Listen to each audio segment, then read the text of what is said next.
চলে এসেছি একটা অগোছালো ভ্লগ নিয়ে। হ্যাঁ, অগোছালো কেন বলছি সেটা পুরো ভ্লগটা দেখলেই বুঝতে পারবে। তো বানাচ্ছি রেশমি কাবাব। কিছুদিন আগেই ফোন থেকে শিখেছি, আর সেটা শুনে তিতলি বলেছিল আমি যেদিন যাব আমাকে করে খাওয়াতে হবে। তো ও আজ আসছে, তাই ওর জন্যই বানাচ্ছি। সো চিকেনটা ম্যারিনেট করে চলে গেছিলাম পড়তে। দুজনে দেখা করে একসাথে বাড়ি ফিরলাম। তারপর দেখি ম্যাডাম আমার জন্য গিফটস এনেছে। অ্যাকচুয়ালি আমার বার্থডের সময় এক্সাম ছিল, তো তারপর ওর সাথে ঠিক করে দেখাও হয়নি। তো পরে বুঝলাম এই গিফটসগুলো দিতেই ও এসেছে।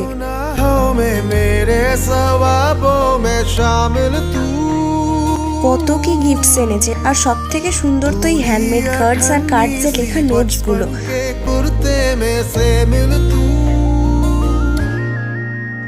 সো তারপর ফ্রেশ হয়ে কাবাবগুলো ভেজে নিলাম। দেন রাতে দুজনে সিনেমা দেখছিলাম। আসলে অনেক দিনের জমে থাকা গল্প করতে করতে মাঝে ভিডিও করতে ভুলে গেছিলাম। তো আজ এই পর্যন্তই, বাই।